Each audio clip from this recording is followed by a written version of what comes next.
things really remember. Yes, remember this morning. As you know, 10,000s of pages of learned books and journals are filled with the contention that the way we see things is correct, and that therefore any other scientific theory that attempts to describe the same situation, tends to bring about change and find solutions to problems must of necessity be wrong, because ours is right. I'm reminded of the philosopher Hans Feichinger, who put it very neatly into one sentence when he said, "Truth is merely the most expedient error." And now, please do ask questions, clarifications, and utilize the microphones that are here in the aisle.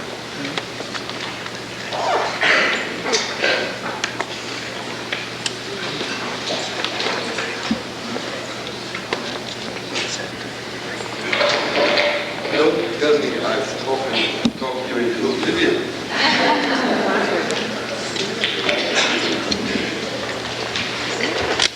Yes, you mentioned something about intervening variables that sometimes might create confusion.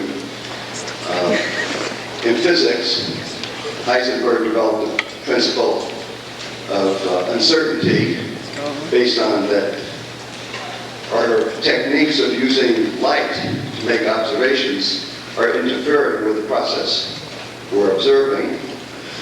In my experience, trained as a scientist and then later functioning as a therapist, I found that the human mind is an interfering principle in scientific endeavor. And I'd like you to comment on that.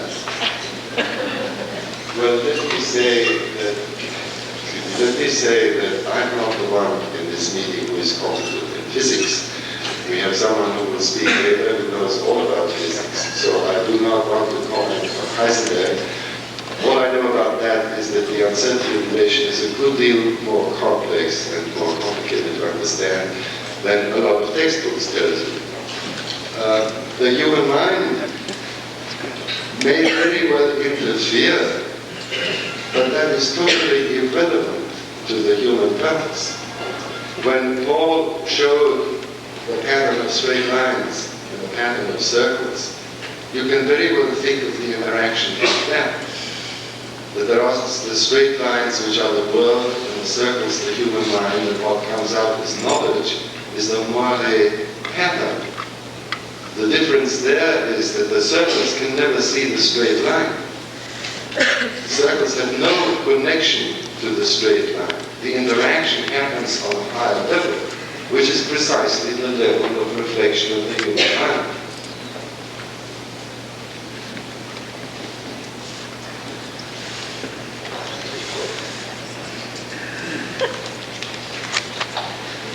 You know what? How's the time?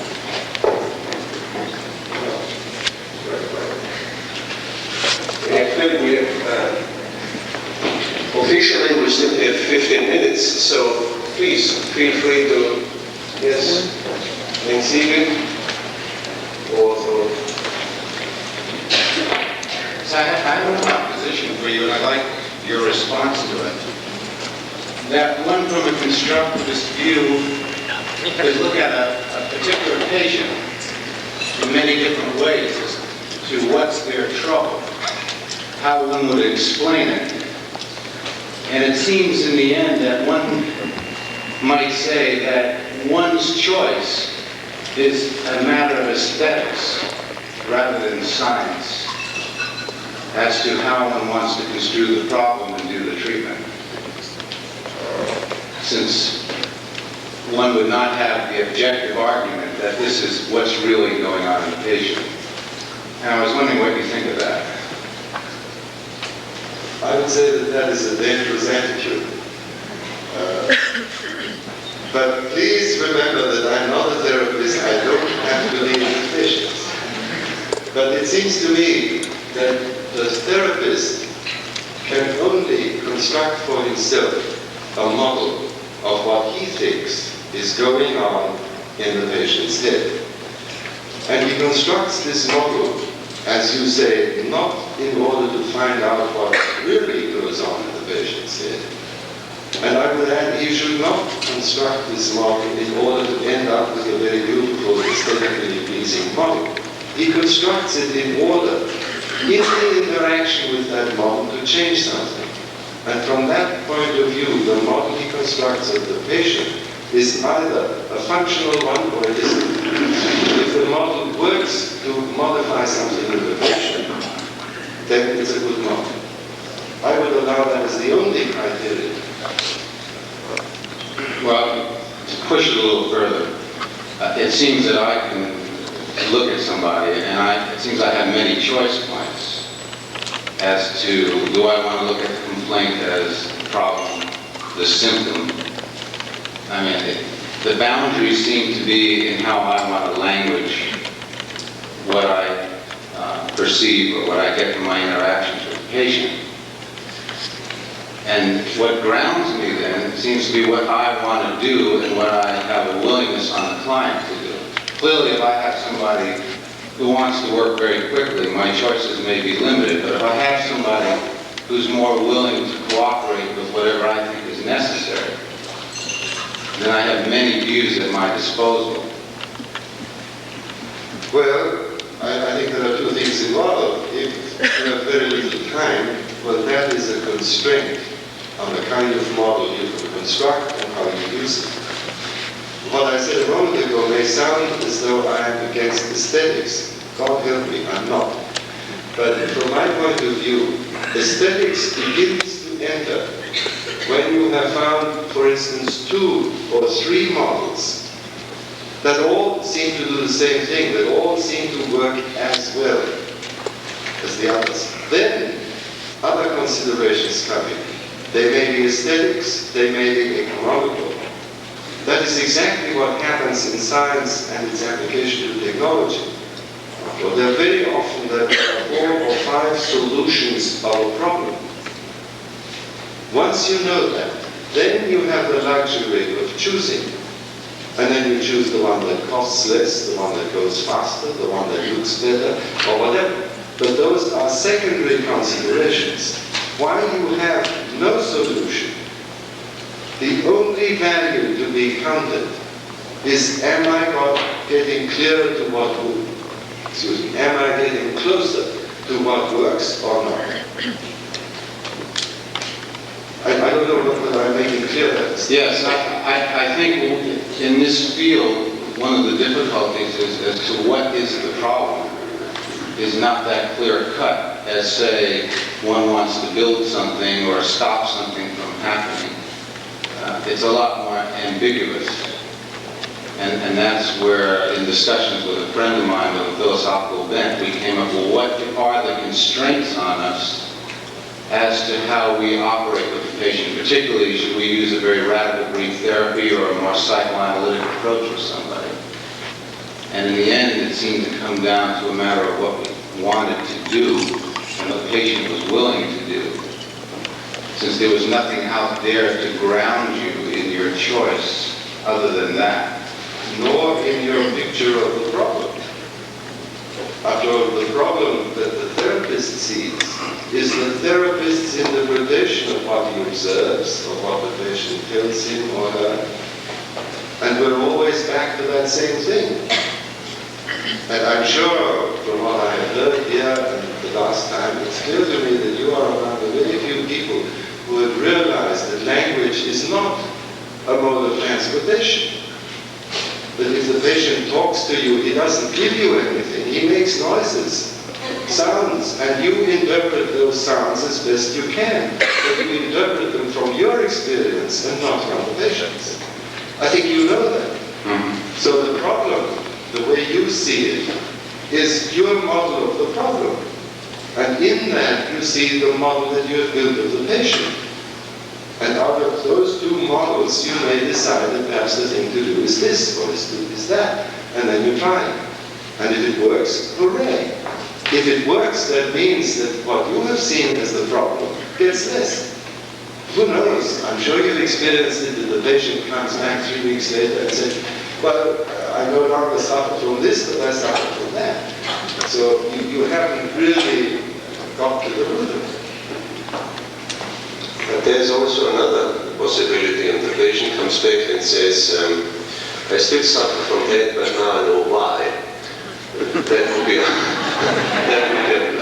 model that I think most of us would now no longer subscribe to. What I mean to say is that there is something axiomatic, and that is for the person in herself, it is the degree of suffering. That requires no particular interpretation or that is there. This I want to get rid of. And as a therapist, I do not consider myself to be the guru who knows better than the patient what he should be doing with his life and what the meaning of life is, etc. So I fully agree with you.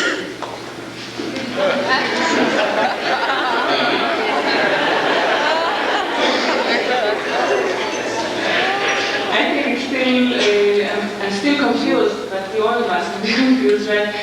Because the criteria of let's see what works is also not enough. Because how would we observe in a reasonable way what is working? In order for us to observe what is working, we are still running into the same problem of observation we ran into in the first place, which is, it's still in the eyes of the beholder, because I can see something which is, I think, which I see as working more than is really working for the patient, and then again we are in the same problem. I don't know if I'm making sense here. I'm not sure that I've understood your question. Is it that what the therapist observes and says, well, now it's working, may not be categorized as an advance or a progress by the patient? Is that? Yeah, and even more so that we, in trying to define what is working, what is not working, we are running again into the same problem of observation that we hear on this in the first place, that it's in the eyes of the beholder.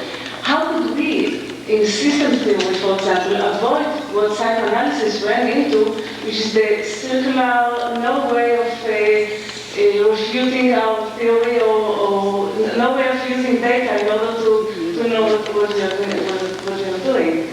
So we run into the same problem that psychoanalysis ran into by saying, oh, if it's working then it's good, then my model is good. I'm not sure that we solve the problem this way.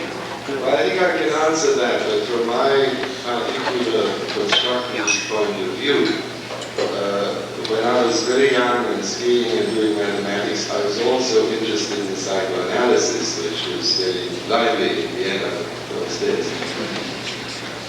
I think that much of the criticism of psychoanalysis comes from the wrong point. The criticism pertains that this is not a good description of what goes on in people. That is irrelevant. If you want to criticize psychoanalysis, criticize it because it doesn't work. And it certainly is true that psychoanalysis works in a very small area, in my experience. And in a large area, it is not a useful model. So that's the way to criticize it, not because it does not depict a reality. But in order to tell if it works or not work, or doesn't work, you have to apply the same rigors of scientific methodology. You have to decide what you want. You have to be clear about your goals. That is the only thing that is required. There is no scientific rigor. If something works, it works. Look at hypnosis. I don't know how many of you use hypnosis. You have no idea how that works. You have no idea of what it is, but it works for your purposes. That's why you use it. This is even true of aspirin. But you, I assume, accept in the first session the patient's description that they have a problem, that they are suffering. Yeah. You don't say, now, is this scientifically true or not? Yeah.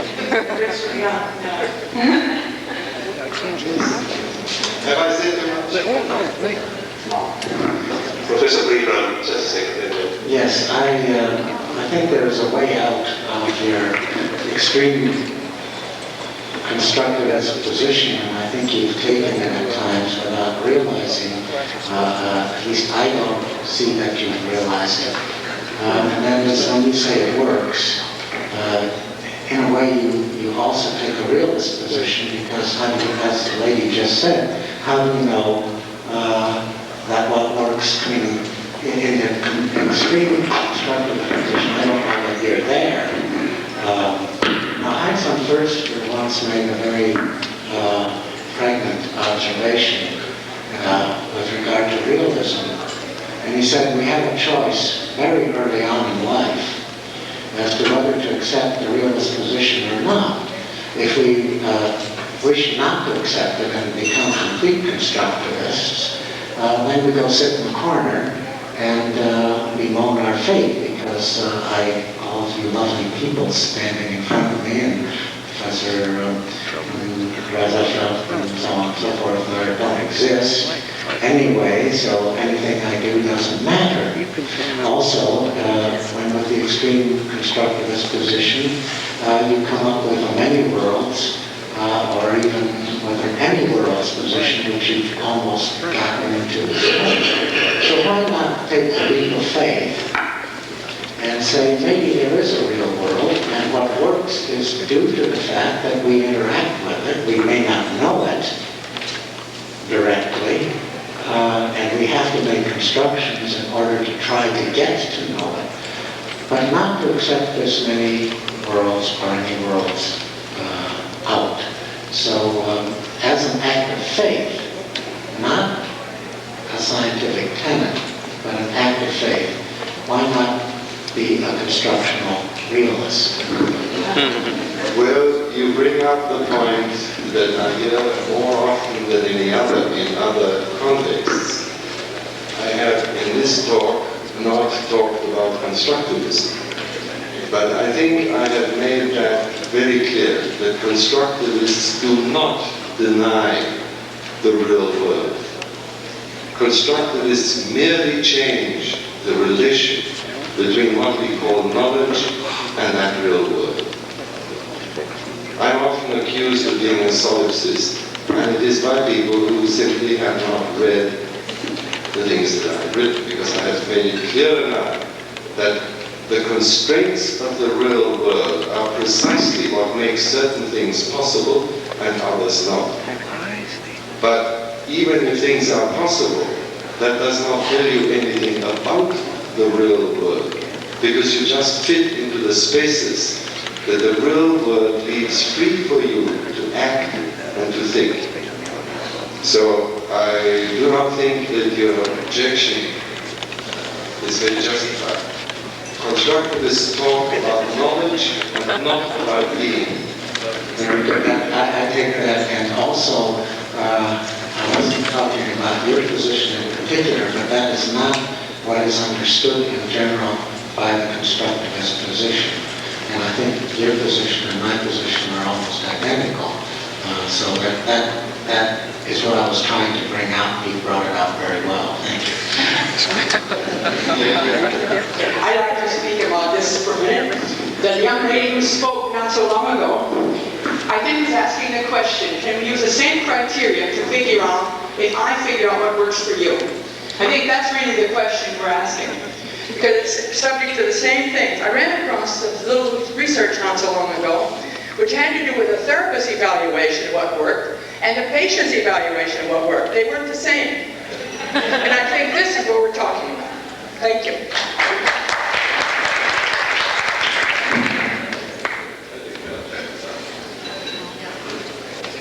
Thank you very much. The time is up, and we reconvene here in half an hour.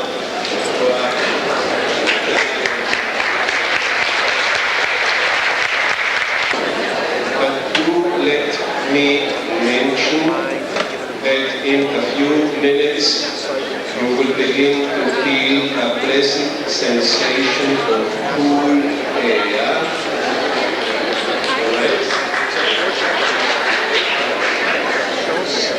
We're now coming to the second part of this morning's program. As you can see from our program, Virginia Satir, whom I need not introduce, and Heinz from Foerster will join their beautiful voices in a duet that may turn into a sextet, judging from the tables. And they're going to talk about the theory practice and the practice of theory. There we are.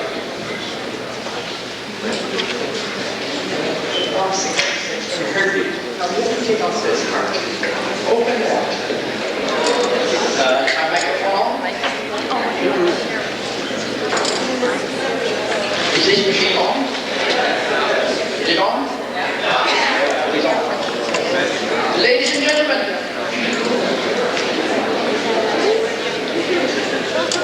Ladies and gentlemen.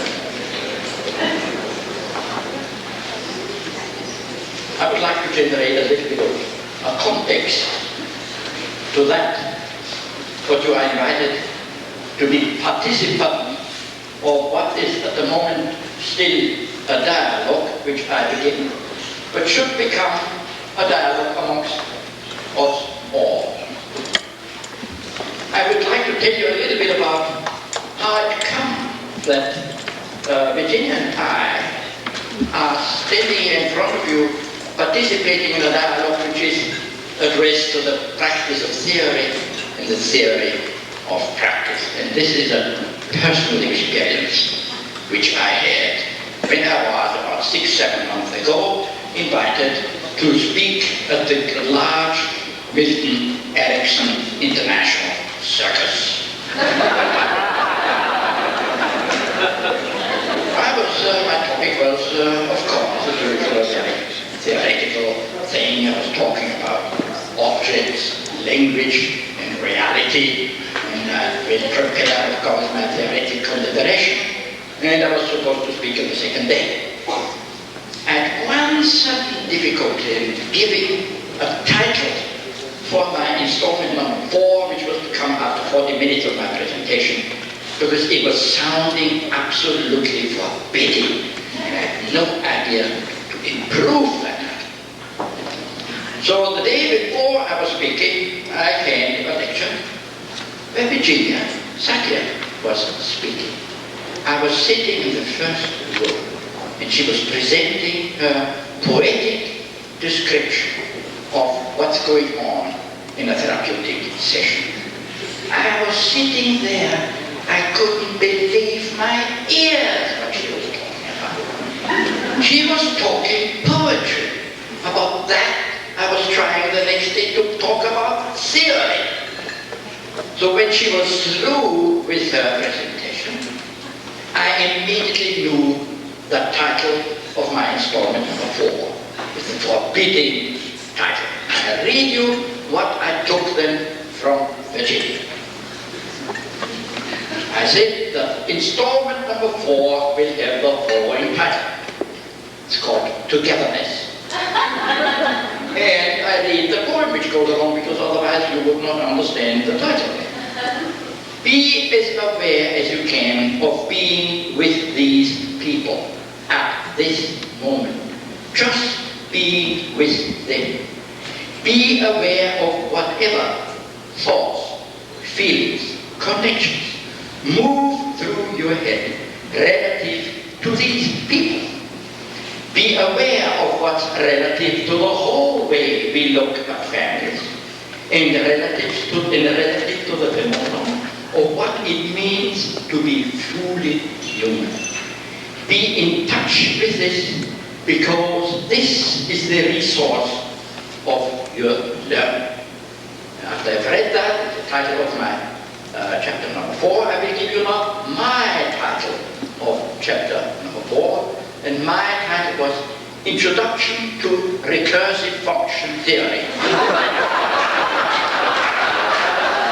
I thought it would fit if I give the Virginia's aspects of my point. Okay, so this was the beginning. The next day I was sitting on a panel. I was supposed to talk about this and that. I had no idea what I was supposed to talk about. But fortunately, Virginia was sitting in the first row. And when I had to respond to the first question, of course, what I said, well, I think I'm a much better person to respond to that first question. Would you please, Virginia, do that? And of course, whereupon she came upon the platform, and of course gave a wonderful answer to that question. And then we had a wonderful time. So this is the time when I met Virginia for the first time. Now I thought there is an incredible complementarity to what she is doing and observing and what I am trying to develop as a theory. Now we have heard just this morning in a very beautiful and very nice way how to look about theories. In a way, one can look about theories as a model, but whatever you do before you go on with a theory, as already Ernst von Glassersfeld mentioned, you have, of course, some kind of an idea. You have to come with some kind of a predisposition. You can't avoid it because you are a living creature and you have dispositions. Any moment you have a disposition, which of course usually referred to as a predisposition, because rarely we have post-dispositions. That's what you are, and therefore you perceive things in the same way you are. Now, all that what goes on in the theory is usually pushed up into some grey region of one's thinking. Although you have constantly a theory, if you go to the restaurant and say, I would like to order this soup, what are you doing? Having a theory that there will be somebody bringing you a soup. And then your theory is confirmed. But don't believe confirmed theories. Because this soup could have come accidentally to your place. Believe only a theory when it is wrong. Because at that moment you toss against something else, against something which objects to what you are doing. And that, of course, you call an object. These things are objecting you because they are standing your way. They don't allow you to go straight forward. You stumble over them. That's when your theory is really valuable, because it tells you how wrong you can be. And therefore, there could be a change, you could vary the approach, you alter it, you replace it with something else. Before all that is ever being done, you have a position, a disposition. And in many cases, I'm glad that Carl pointed that out this morning. In all these cases, you have metaphysics. That is something which you have decided upon before you even had a chance to test it. Now, let me say what decisions are. There are two types. Those which are undecided, and the other ones which can be decided. I say the only decision we can decide are the undecided. Because those that can be decided, they are already decided. So we can't really act upon them. So the only undecided of the things, decisions, are the ones we can take in our hands. That means at that moment, we are responsible for our positions. When we rely the decision onto somebody else, we are passing the buck, as it is so nicely said, to something else. So my proposal is here, look at first a metaphysical position. This is what I'm doing here. I'm speaking as a metaphysicist. I've made my decisions, which are, in some cases, undecided. Now, what we face here in this conference, as mentioned by several participants, is there is too large a distance between the practitioners, between those who are in the field, therapists, and the theoreticians, who have some abstract notions about models, about magic, about something else. Now, I think what we are trying to do here is to bring these 2 points closer and closer together, so that we always see, whenever we apply our knowledge knowledge and practice it. We regenerate the theoretical approach. And whenever we have a theory, we have to interact with our experiences, otherwise it is nothing but a phantasmagoria or something like that. Therefore, I thought it was a wonderful idea of the organizers of this meeting that they invited Virginia and me together. Now, I would like to ask Virginia whether you would like to make a couple of comments regarding my comments on theory. Am I right to sit down? I do. Why I'm here is because of you. Really. And this is all personal, and I think everything in the world is personal. I don't think there's anything else. I think we just call certain things, but everything has to be personal. When I met Heinz, there was a connection on a level in which I felt there was no division between theory and practice. That anybody who has a theory and hasn't practiced it, then is out in left field. And if they have a practice and they don't tell themselves what they're doing, they're still out in left field. So that I felt there was a chance for you and I to talk in that way. And I was just aware of something. In 1932,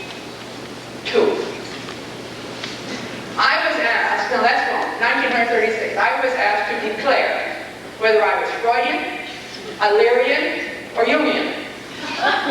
And I knew very well in the school where I went, to the University of Chicago, the right answer was to be Freudian. Now I think this begins to address what we're talking about, Heinz. And what was so beautifully illustrated this morning. Of course, I organize the world according to how I see it. And when I tell you that you're supposed to look at it the way I look at it, then I think we get into very funny troubles. But I've lived long enough now to know how creative people are, to be able to try to fit what they think is there with what is actually happening. I went through that myself. So, as we come here today, in a way, it's a sort of, on one level, a double talk. On another level, it is a very profound thing. Just for fun, I want to ask you, how many of you have gone out with a theory and fallen on your face? Let's see. Let me see. I'm a Freudian, I'm an Adlerian, I'm an Ericssonian, I'm a what? We have to fall on our face because the chances for somebody to fit our theory 100% are like 0. Maybe a little bit more than that. And you know there's something else for me, Heinz. Right now in the world, we're facing a whole new evolution of how we look at people. We have the cloud of nuclear weapons behind us, which can snuff us out like that. We also have the actual experience of knowing that it is possible in this world for somebody to muster enough energy to be able to try to kill off a whole group of people. I'm talking about the Holocaust. Now, for me, those things stand behind me. And I look at each thing that I do in relation to people. Am I coming along with a theory that has after effects that I don't know about? In Kansas, in the late 1800s and early 1900s, they cut down all the trees. And they cut down the trees because they wanted to make houses. Well, by 1930, this place was a dust bowl. Now, one of the things for me is so important. How do I know the effects of what I'm doing? I don't. And especially I don't if I am very limited.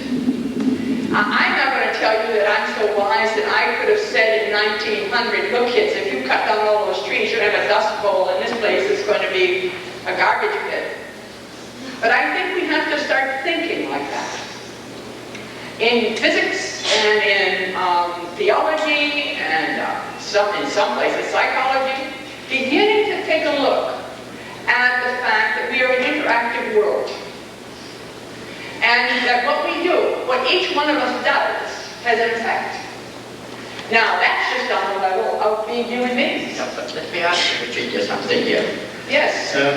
You're absolutely right. For instance, with the point, here are these nuclear armaments which can blow out to pieces. There are all these idiotic steps which you write out, for instance, the landscape, etc. They are sitting perhaps in the back of your mind.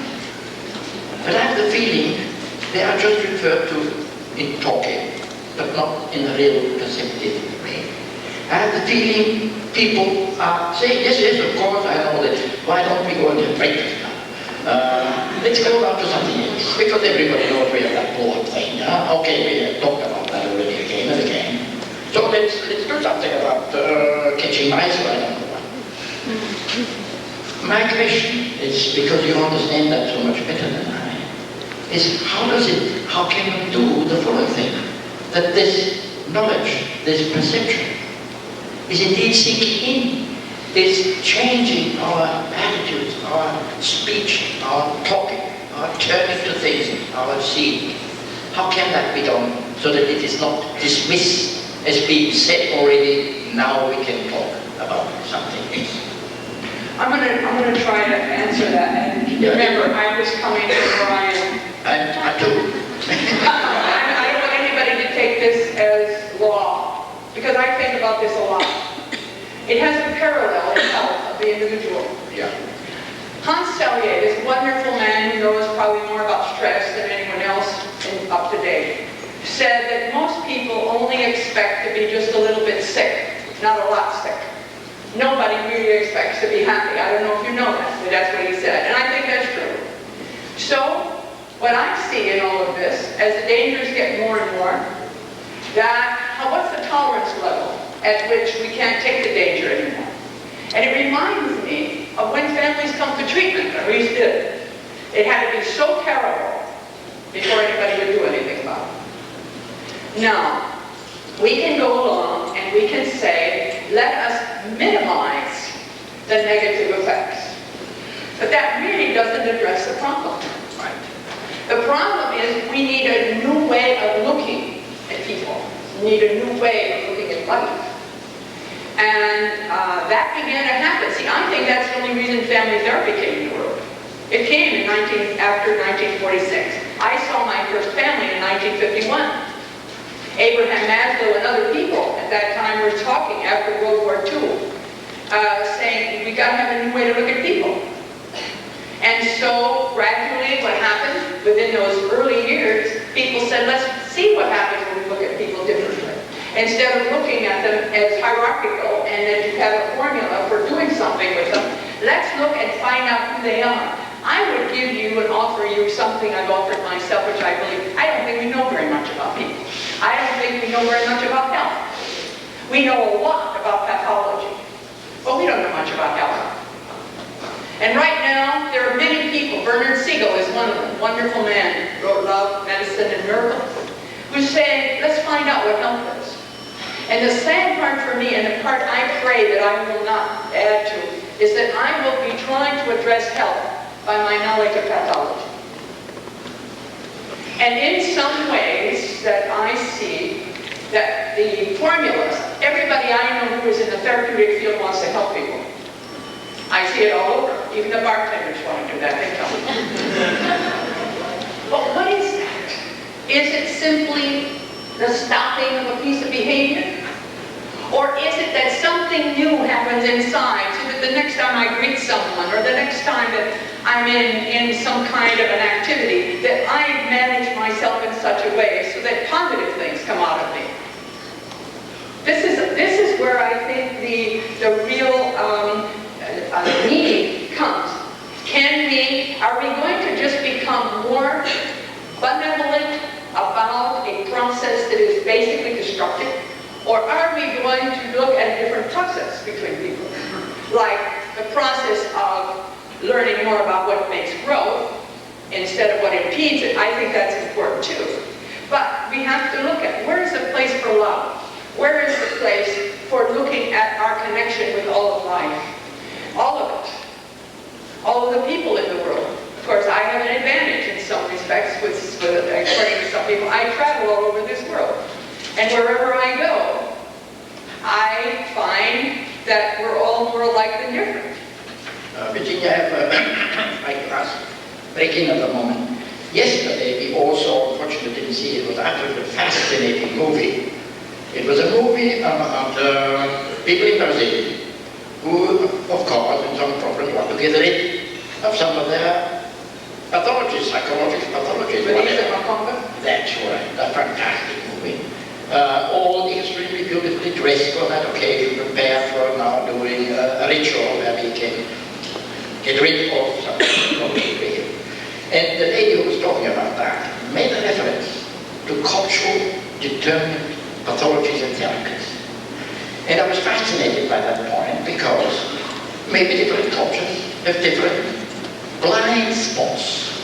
And the phenomenon of the blind spot is you don't see your blind spot. That means, in other words, you don't see that you don't see. And that's the second order problem which we are constantly dealing with. You may point to things, you may point to that. But it's not the question of whether he doesn't see that. If he may not see it, he may turn around and say, he sees. The problem, he doesn't see that he does not see. And I have the feeling that in many cases of those phenomena, just touch, for instance, we have to see people. Well, there are all the people sitting here, what do you mean? No, I don't mean to see people, you mean probably something else. But this something else requires a different way of perception, of vision, of looking. I had something. This is a long time ago, and any of you who study with me know that I said this from time to time. I believe that we're due for a new evolvement in human beings. So I plan to talk with God about how we can do this. I know that sounds a little arrogant, but anyway. And what we need is a third arm that can curl somewhere. I never figured out how to make it aesthetic. But anyway, that's probably because I'm steeped in this image. That had eyes and ears on it that we could swivel. And we could see ourselves. Because, in the cars, there's always a blind spot. Always a blind spot. What's the blind spot? The blind spot is, I know it. I get always shaky when I say to myself, well, I know that. Watch out, Virginia. And so when I move around in the world, culturally determined, a group of people agree to look at the same things in the same way. That's all. In our country here, it's the same thing. So that the blind spot occurs wherever a person is. How could we make it so that we could really allow ourselves, one, to see the difference between promise and delivery, between intent and manifestation. I run around with all these wonderful intents. I don't know if I manifest them the way I feel. Do you? Part of the reason, I remember when I had the first training program at the Mental Research Institute, I was working, I was training a young woman, wonderfully trained, and she was working with a family in which they had burned up, their house burned up, and several of their children burned up, and she was sitting there with a kind of smile on her face, and the people were moving back to the wall. When she came out, she said, oh, those people are resistant. And I said to her, what were you feeling when you were watching those people? She said, I felt terrible. I said, you know what you look like? And I told her, I showed her how she looked. So that difference between intent and delivery, manifestation, rather. So we have so much to learn in relation to that. And what I keep from me, I don't talk about you anymore because I have so much to learn with myself. I'll tell you what I learned and maybe that'll help you. What I really am in touch with is how little I really am in touch totally with myself and what I'm bringing out. And therefore I can go around, and this is why theorists can be dangerous. It's because they know, and they've never tried out their own theories. And that's one piece. Another piece is, this is how it ought to be, but it doesn't work that way, does it? Sometimes you say. Now where am I? I have a training program going on in Colorado, which, by the way, I left it for 2 days, and therefore I won't be able to be in the conversation hour tomorrow, which I'm sorry about.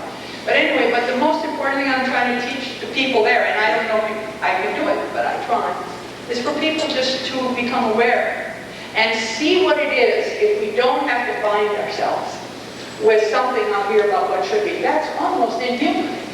May I make a proposal to you? Yes, right away. I love it. Yeah, did you accept it? Yes, I did. About the blind spot and the incapability of seeing that one doesn't see. In World War I, there were peculiar occipital lesions fast projected in World War I, shot through the brain, through the skull. These things usually heal very fast externally, and usually the soldiers who suffer of those wounds are sent home. After about a month or so, they develop certain dysfunctions with their walking, with their limbs, with their motor activity. Something doesn't do, they pull their legs behind it, they have to lift one arm, the other, etc. Of course, they will be sent to the hospital, they test their motor system, all the reflexes are usually found to be okay. So, nothing wrong is being done. On one occasion, there is a very nice story of an American medic in France offered one of those guys a cigarette. Say, would you like to have a cigarette? The guy didn't understand. Finally, he said, would you like to have a cigarette? And winked it up there. Then the other guy said, yes, I would love to have a cigarette. So the medic immediately concluded he might not be able to see correctly. He was sent into ophthalmology. They found out he had a scotoma, which is a very, very big blind spot, which practically took the whole central vision of the child. He had only left a little bit of peripheral vision. He had no idea that he was almost blind.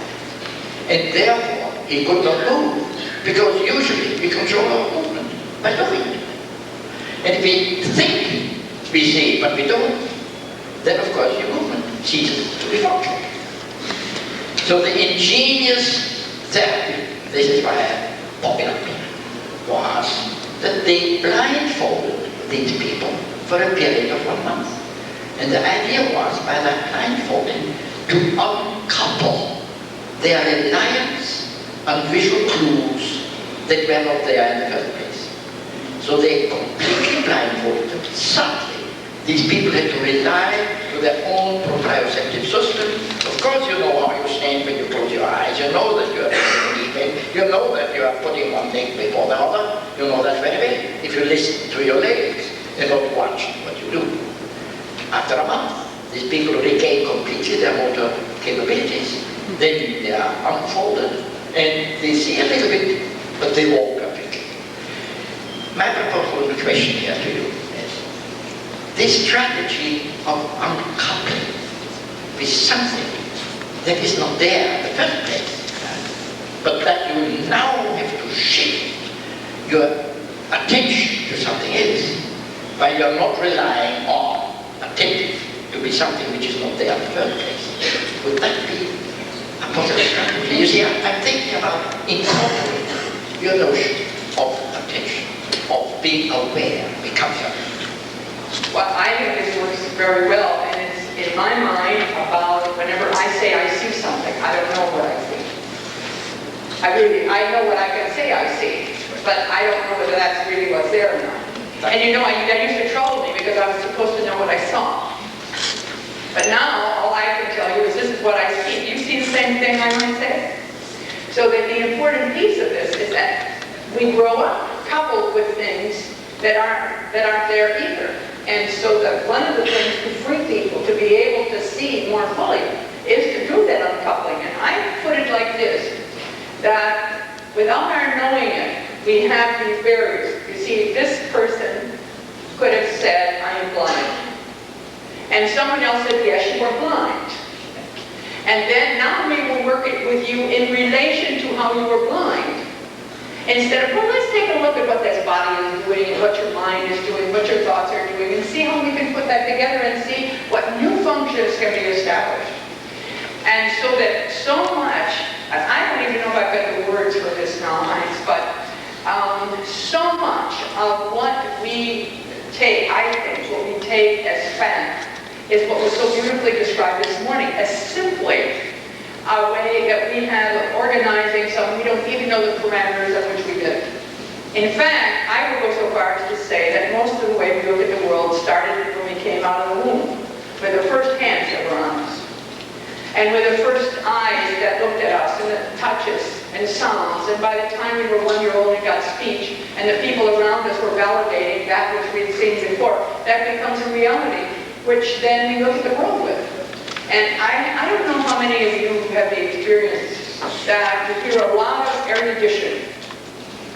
I love erudition. It gives me a chance to show off sometimes. But when I apply it to people, that looks like it's way far away. I want to show you something here, just here. Look at what's happening in this room. You are all sitting behind desks. You all have a division between you.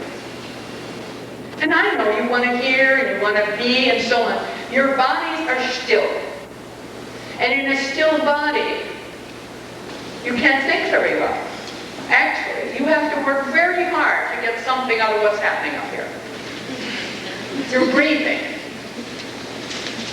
To say nothing about how you're trying to even keep yourself safe from the other person beside you. So we're working in a context right now that is terrible for learning. And yet, you know what? This is the way most of them are. But think about it. Think about it. I don't do conferences anymore like this. Because I don't want to put people through these terrible things. But I didn't know that for a long time. And we do deal with what we have. And that's, you know, Heinz, that's another thing. I think it's wonderful to deal with what you got and make the most of it. But could we also learn that maybe we could do something different about it? Exactly. Very good.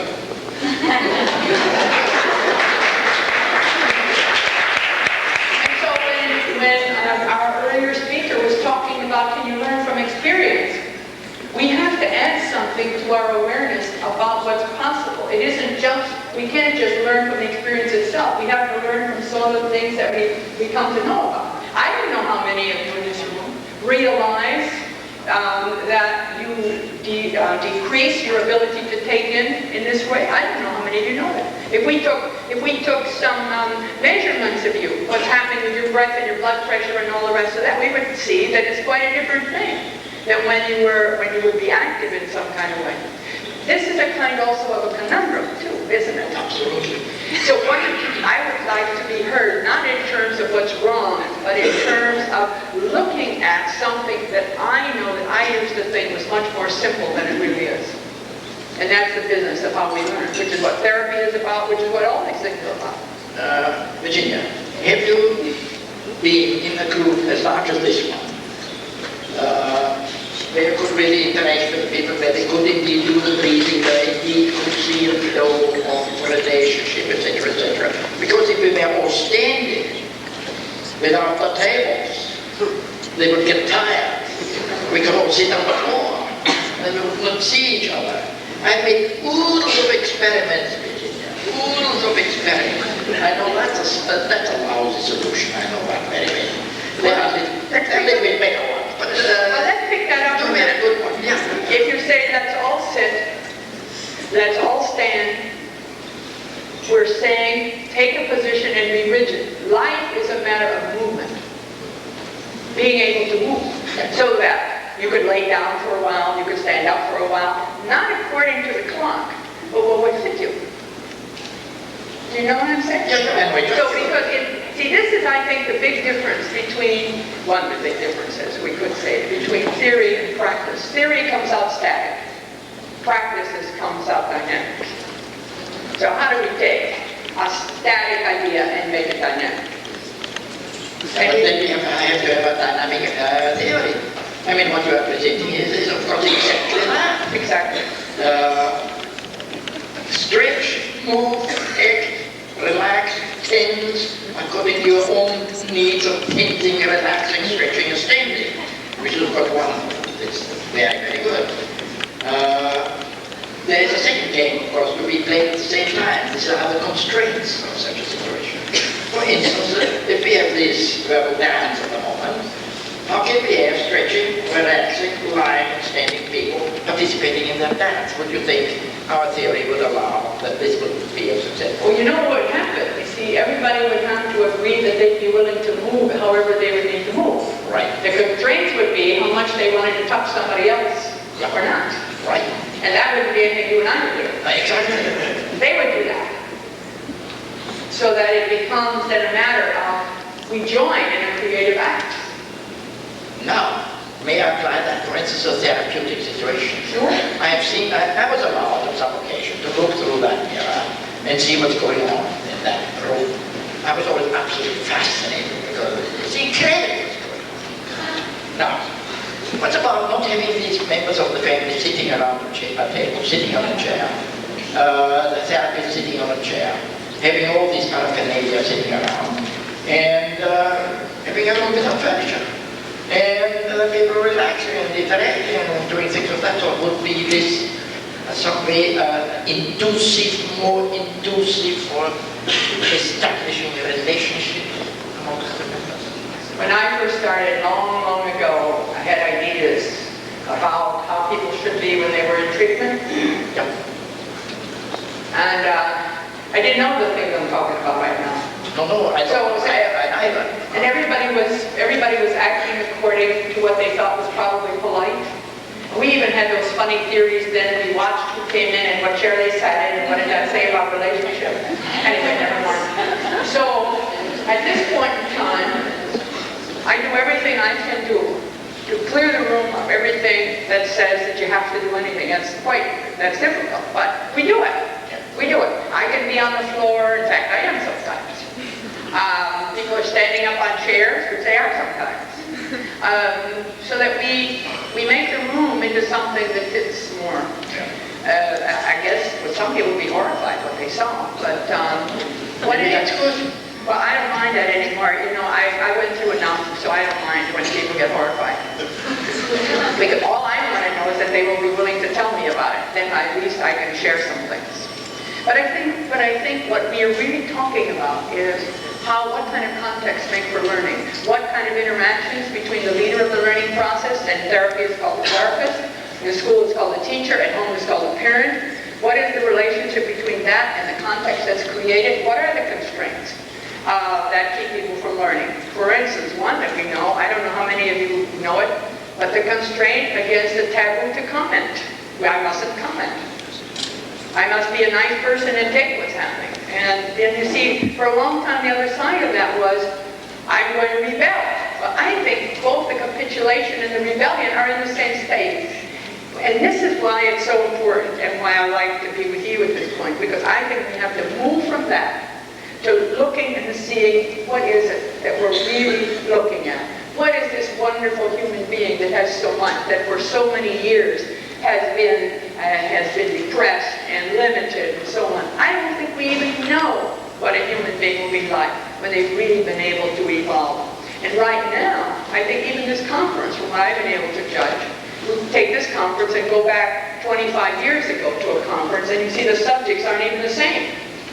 It's fun to look back at old conferences, I'll tell you, to see what's happened. It'll give you a good feeling, too.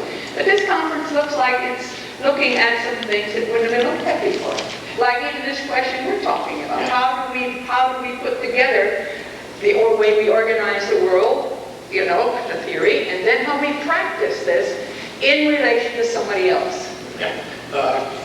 Let me put a little bit forward regarding the separation of theory and practice. I think this is usually only an excuse. I think whatever one does, any action which is practice, it's of course flowing out of a position, of a disposition, which I may refer to as a theoretical position, because you have an idea, you have an abstraction, you have this or that. You can't avoid it. For instance, we never respond. People say, I remember, I make a picture of the world and things like that. I think everybody knows who is standing here. They've never seen that thing in their life before. Never. The first time they see this fight, and they know exactly what that is. Do we have a theory for that? Well, I wonder what you'd say about this, because what I've been doing is translating theory into premises.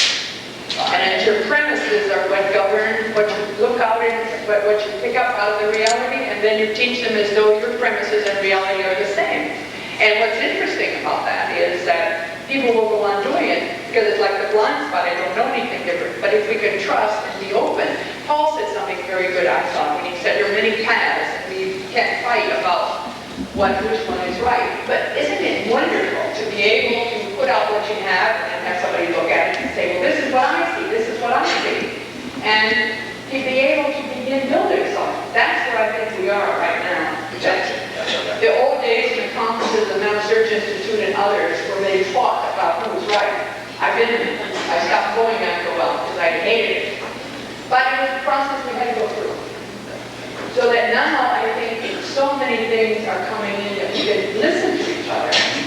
For me, another pair of eyes. See, I know I can't see on your back. You can't do it. Unassisted, we can't, unless we get video or something. So that you can tell me about my back, but you can also tell me about where you are and what you see, and we can begin putting together. That's called cooperation. And I look first, when I say unified, I don't really mean it as sameness, but that we can look at all the manifestations of human beings and what happens to them, and we can begin to look at something that can say, we're beginning to know something about how people come to help. May I jump on something you pointed out before, which I thought absolutely fascinating? Sure. One thing you said something about context. And in another statement you spoke about breaking through taboos. I was thinking for a moment when you pointed that out, wouldn't it be part of the problem of context generated in such a form that the taboo doesn't exist anymore? Therefore, it is not breaking through a taboo. Suddenly there is a context where you can speak about things in such a way that you didn't even observe that was previously associated with a taboo. I can build such a context in 5 seconds. Fantastic. Either for somebody to say, oh, I can say what I feel, or oh my God, I better be careful. And I can start with my body. Now, ladies and gentlemen, we are about to launch into something very serious. Okay, what happened? At the end of this meeting, we'll take an inventory that will be judged on the basis of an instrument which you can't see, which will show you how well you've been paying attention. What had happened? As if I say, hey kids, we're going to have a good time. I'd like to take a look at what's going on. I started. Now, not all of you follow immediately, but there's a powerful effect on us. That's how come we can make such, how come in families there are scapegoats. How come in families people can't say what's going on with them. There's a book that has just been released. I'm glad to say I'm one of the editors, Michelle Baldwin and I. It's called The Use of Self. And what we have done is we have looked through all the literature and asked people that are going to be some in this audience who have contributed. And contrary to, quote, theories, you see, somebody has to put the theory into practice. And you know who that is? That's you and me. And so however that bubbles up is going to be the difference. And I can carry on a therapeutic situation, and where I create the context, just like I did here, I could create a context in which people are scared, even though I say, trust me. Trust me, kids. So that this piece, which hardly ever gets addressed, in fact, there are still people who behave as though the theory stands there all by itself, and then you just pump it in, and I don't know what else happens. Yes. But and there have been studies and studies and studies that the theory is probably less important than the interaction that goes on, and whoever is in charge of the process, initiating the process, is the one who sets the tone. I'd like to know what you think about that. I like it very much. Unfortunately, we were not here you were not here yesterday morning, where there was an absolutely fantastic performance of Elkaïm. And unfortunately, it's still a reluctant. what he did, I enjoyed it in a way. First of all, he's a great reformer. Second of all, he is a fantastic theoretician. Thirdly, he's a wonderful practitioner. And if you permit me, I would like to ask Moni if you would like to be so kind, making a few comments to us so that we can converge.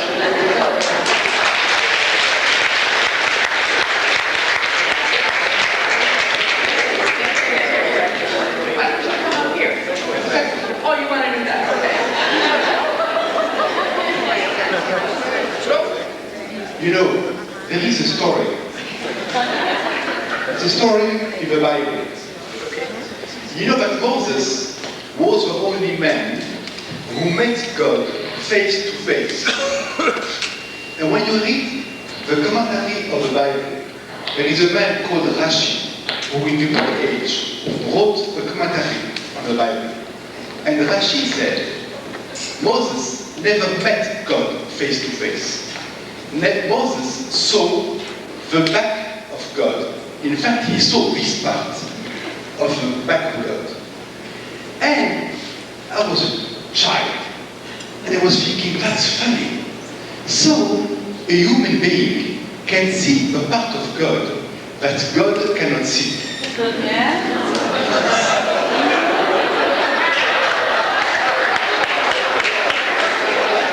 So then, perhaps that God created us also partly because we are useful to Him.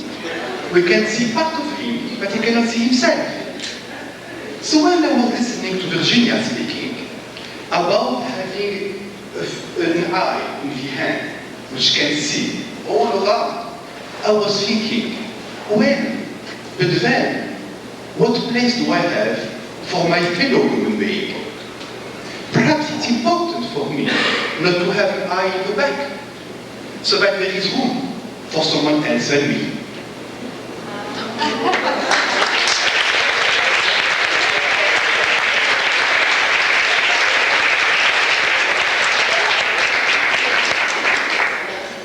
Would like to have some comments? Yeah.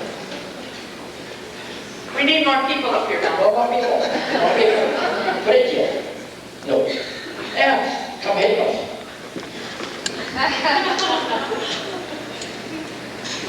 Let's just do now. Answer that as a microphone for you, Michelle. Molly, this way. Yeah, this way. Always way. You have to walk usually when you speak. When Heinz asks for help, I always get very suspicious.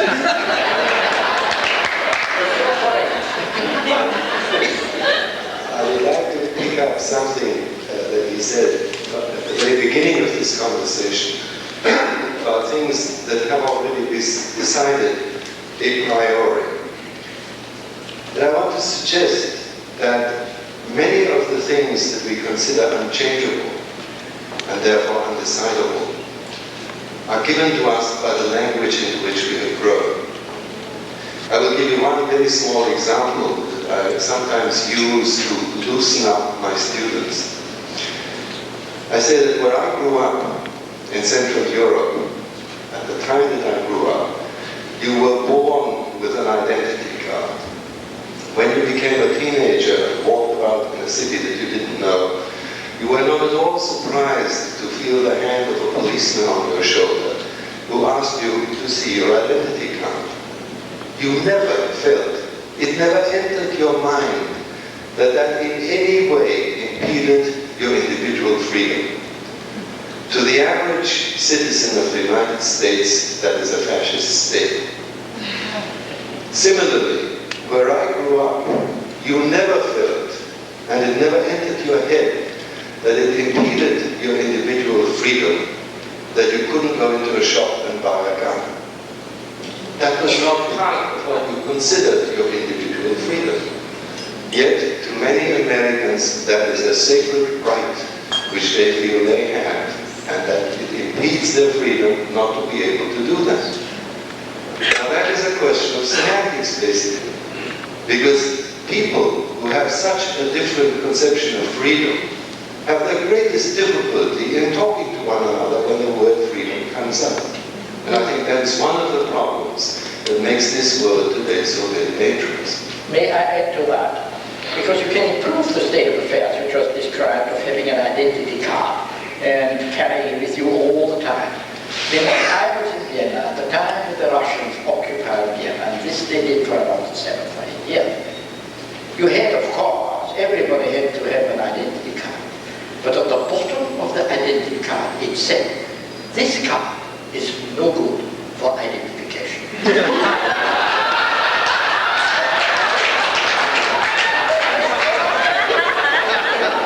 I'd like to add something to what you said. See, in order to make it possible for people to speak beyond the content, I developed something I call work at process. Every place, or I don't know if every place, but each person has a different view of what a certain word means, like freedom. And so one of the things I've learned is that I find out what does freedom mean to you, what does it mean to me. When you refer to semantics, we all carry images about what words mean, and one of the problems in the world is that we forget to check out images. So when in a country, and I've had this experience often, where, let's take your identity card, everybody has it, and this is what's part of it,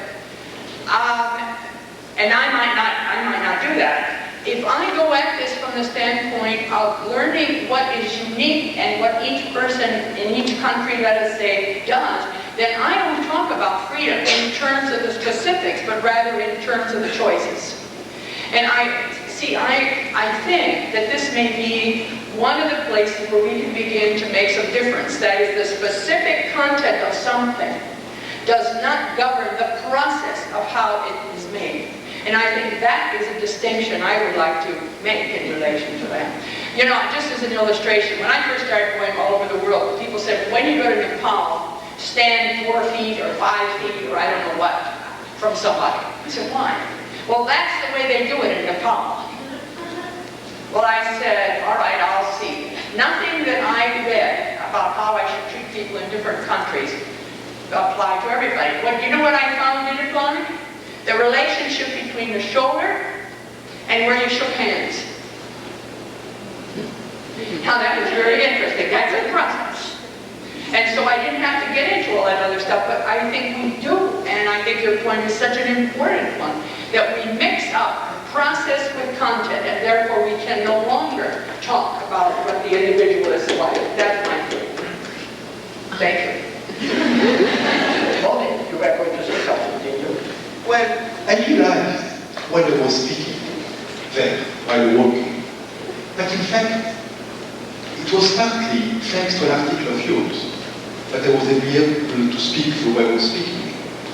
It's about that story of a man who has in his mind another man who looks like him and who says to him, I am the center of the universe. And as two people cannot be the center of the universe at the same time, then there must be some kind of solution. And you speak about community and identity. And I realized that perhaps that association I had with the importance of not having an eye in the back is something crucial so that community can exist. And it's difficult. It's very difficult. Because on one hand, they teach to us, don't trust anyone. They tell to us, you will see, they will betray you. Don't let them love you. Don't love, or you will suffer from it. You will never be happy. You'll get a little happy. But you have to pay such a heavy price, such a heavy rent for happiness. And in fact, one of the most difficult things is to accept not to be controlled, is to accept to open up, is to accept to be with someone, is to accept that if you open up to him, then you can also be hurt a lot. Is to accept, in fact, that we aren't alone. And this is something very difficult to accept. See, what I think you're saying right now is an amplification of what I'm discussing saying. And that is, never trust anyone is a specific content piece. Trust when it feels right is a process piece. And one of the things that I just had yesterday with somebody I was working with, a woman who said, I never trusted, and then I trusted and I got hurt. And I decided, well, first it was all an enemy, and now it's all a friend. Well, neither one of those address the process part of it. And I think this is one of the things that you were talking about, if I heard you correctly, that we need to bring in. And again, maybe I'm all wet. You tell me about it if you think I am. But so much of what we looked at in theory a long time ago, and maybe still do, is it's like never trust anybody or always trust somebody. There isn't much room in some theoretical formulations for the fact that this might fit now and it could fit another time. We haven't yet a word for being able to both particularize and universalize something. That's really the problem. Virginia, want to say something about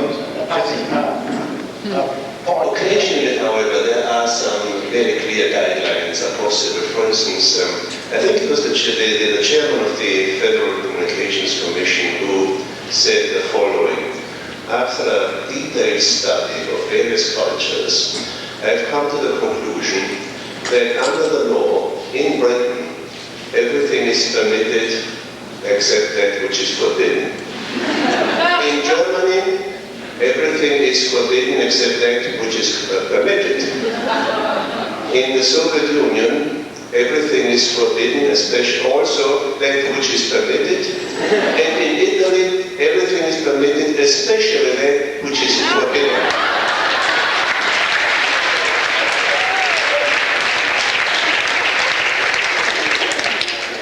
I will just say something about. I want to just say something about if I hear you clearly. But that for me is very, very important. I don't know what it is if I hear you clearly, because I don't know what is information.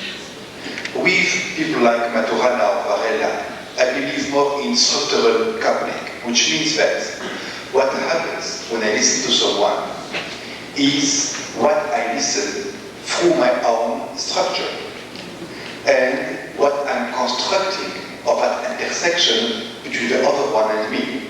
So it is a world which is always richer. What I hear is always richer than what the other one said, because what I hear correctly is something what I construct and what I help with that community I'm part of. Monique, yesterday I was extraordinarily impressed by one point you made, and I think this will fit very much what Virginia was saying today. You had this kind of family sitting here, and you made certain observations that, for instance, always the daughter who was misbehaving or the son I don't remember, etc., was blamed upon. Of course, I was always concentrated on the one who was blamed. And then suddenly you see, it's not the problem, it's not the daughter. The problem is the blaming. And that was a big book for me, making a fundamental shift in how to look at this world. This is a double shift of attention on semantics. You suddenly look at another element of the sentence that the daughter has to be blamed. And I will say the importance was the resonance around the blame in me, my family of origin, that family who's there, the group who's here, the institution perhaps where I would have been seen, the family, and then blame becomes something which is no more only in terms of transference or counter-transference.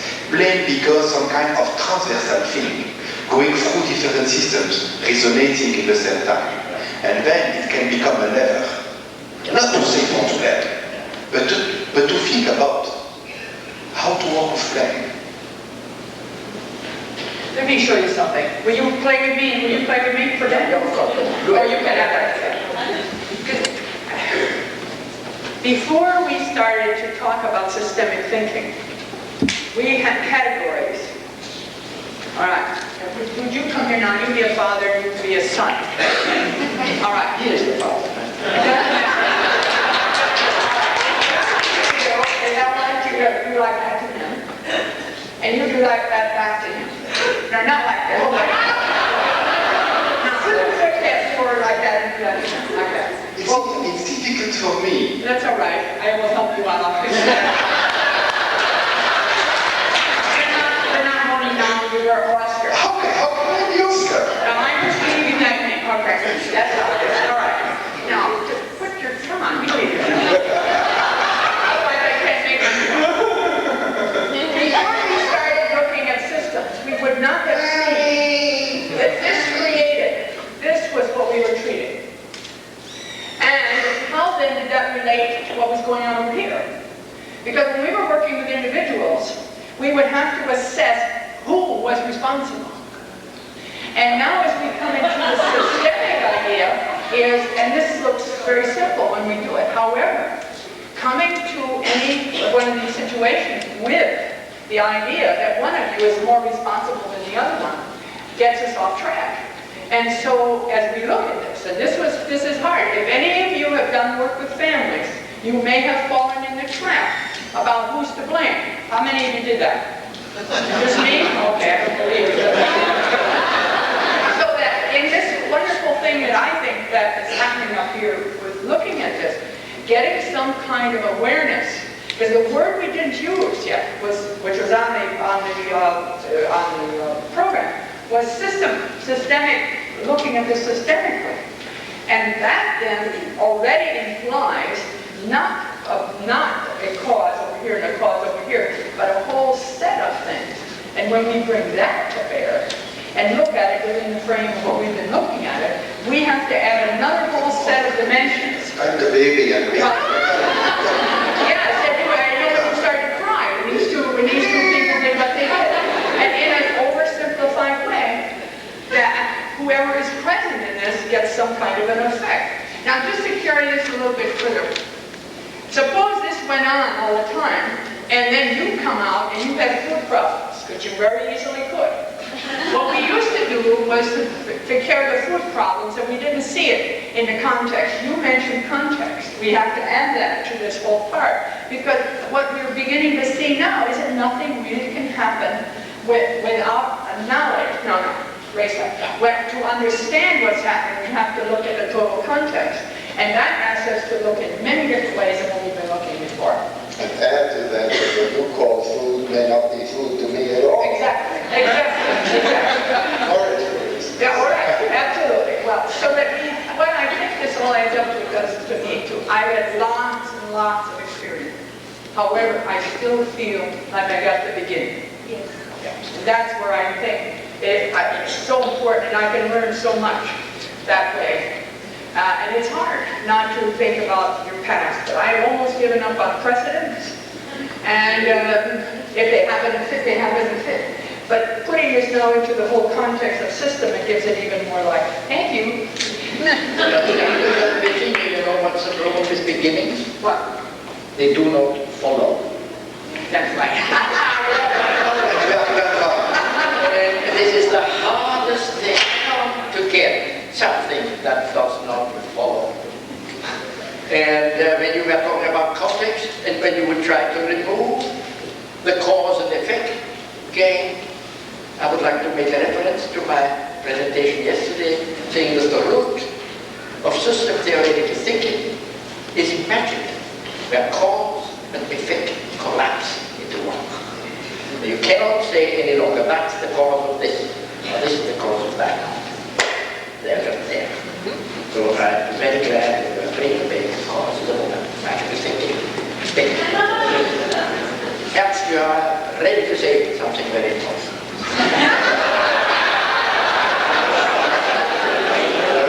cannot speak thereof on the ability side. I know you will say something very important. But there's another problem here, I think, and that is that there is very much talk about change. And I think in many of the situations that, for instance, you mentioned, it is not a question of change. It's a question of reconstructing something from scratch. It is not a change where you can take something and modify it a little and then it will work.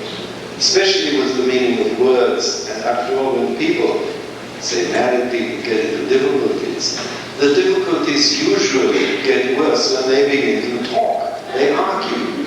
And it's a question of words. And very often they are totally incapable of realizing that words are being used quite differently by the other one. They're blinded by their own decisions that they have taken when they were small, which are decisions that what the word has to mean. Therefore, they cannot possibly change. They have to reconstruct the meaning out of the living situation. But exactly this is what Richard was pointing out, that you have to regenerate the context. But they're all talking about the same thing. Yes, but now here's a question. Maybe Moni has a good point to it. How context is generated by words. But see, the problem again is this one. It's a problem of the observer.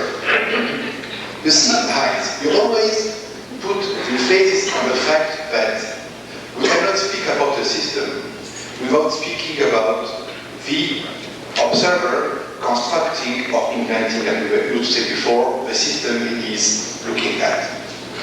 And more what we see is that we are constructed by the system we are looking at. So the problem becomes more, how do I emerge in that system that I am describing? Then we are, I think, one step on the side, perhaps, or back, perhaps, or ahead, I don't know. But it's a different spot, which is a spot where the question is, how am I constructed by this family with these two people doing this, and this guy apparently having a problem with food? What is happening with us? Which makes me construct the way I'm constructed, because as a therapist, I'm emerging in that system I'm part of, plus the other systems, social, cultural, political, which are in resonance with that system. And then it's a different situation. It's a situation which is quite close to what you are explaining now, but in a different way for me. It's no more two people constructing different things. It's at the same time these two people constructed by the system they are generating while being part of it. You know, let me add something to that. While people are busy trying to figure out how we talk about things, people in the practice field practice.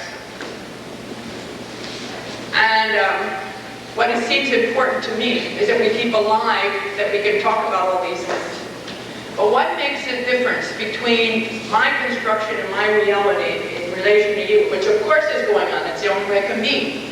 And when that hurts out there, and when it helps, I think when it helps is that I'm free to withdraw it and listen to somebody else at that moment about out there. I don't get in the position of saying this is how it is. That is to me the big problem. So I urge people, create, hypothesize. But when you find evidence that doesn't fit your hypothesis, let your hypothesis go. And that is in helping therapists, for instance. A lot of therapists think that they have to know everything. Well, I say your seat of your pants is probably where you go first. And the rest follows. That's practical therapy. However, it's very nice to know, after all, what all of these parts are. You referred, I think, to the fact that you were a therapist this morning. I know you do lots of other things, but one of the things that happens is that I don't believe that human beings are first and foremost objects of erudition. They are blood and they are breathing people. I don't know where you are, but I work out of my own experience, and I felt ashamed at some points of some of the stuff I used to do, giving the ideas that I had. Following rules and orders. I don't do that anymore. My main idea is, I'll tell you where I am, I'll tell you what I see, I'll tell you what it means to me. Now, does that fit anything for you? I work with blind people or deaf people, or I work with people who don't speak my language or don't have my customs. This is what makes it possible for me to learn as I go. The interesting thing, and you said it over and over again, and it's wonderful. It's really Korzybski stuff about we have to check the images. And that's wherein we find that the words have often put us off into left field because we didn't check the images. And at the same time, if I'm working with you, I want to work with your images, and then I'll share mine with you because that may stretch something. But the biggest thing is I will have to make you to conform to what I am. It's that piece which is so deadly. All the rest, you can make all the horrible mistakes in the world if you are free to not have to impose on someone, but rather to stretch and to share is where I see that. I'll say one more thing. In 1957, there were 7 people who represented different professions. That's right.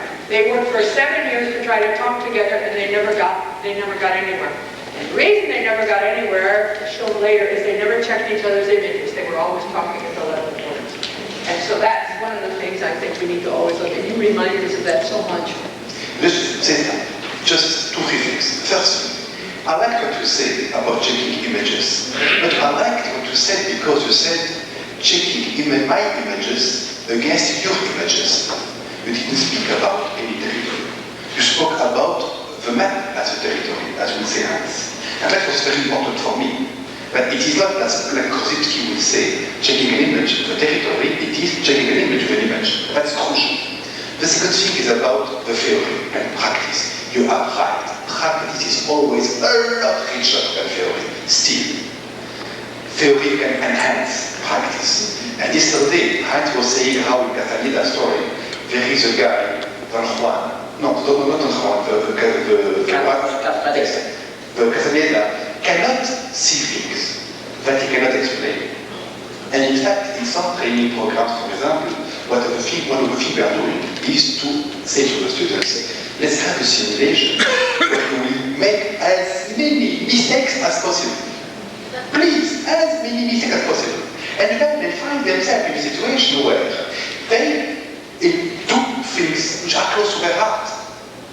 And then it's very interesting to see the kind of creativity they can have once they are no more enhanced by theory. Still, any kind of theory is partially useful, even when you think with your feet. And this story about thinking with your feet is a story of a family I saw one day, where everyone had a physical problem. Time is finished? 1 minute. Okay.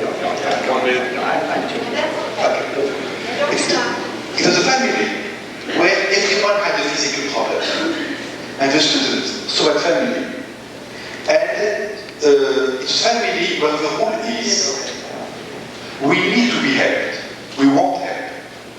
But at the same time, it's a family who says, life is helping. You have to help others. But to ask for help, you must be stupid. So obviously, they ask the therapist for help, but at the same time they say, to accept to be helped, you must be stupid. So I was behind the wall of the screen. So a student came back, and I said to her, perhaps you can think about the function of that symptom of everyone having a physical problem, falling on his feet, because there were the mother and the 2 daughters who came with crutches. Perhaps you can think about that symptom as something which has the function of helping people to help you without asking for help. So the students go to this workout. So I decide to go as a consultant. I go, I say hello to the mother, I say hello to the first daughter, to the second daughter, I say hello to the father, I take my foot in the wire of the microphone, I fall, the father catch me, and then I realized that I was thinking of my feet. I created a situation where he helped me, which is the rule of a family, when I was supposed to come to help. From my moment on, my student said to me, Money, I don't have any more of a backache. A backache. You know, 2 weeks ago, mother said to me, if one day you have a problem with your back, I know a good kinesist. And since that day, the student was alive in the family with her backache. So it's an interesting story about thinking of your feet, when in fact, your feet are also applying some kind of theory. They don't know they're applying.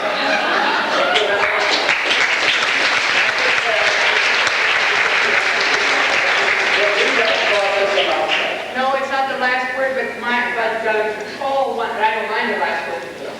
Paul said to remind you, just in case you didn't hear before, that I was on the program to conduct some conversations in the morning. I can't do that. I have to leave. And I'm sorry about that, because I like the feel that I have here. And before we go, Heinz, I want to say it was great to be with you. And I loved it. I hope we can do some more work again, and I'm delighted to meet you and to see you again. And I hope that we all see each other again. So now, what would you like to say?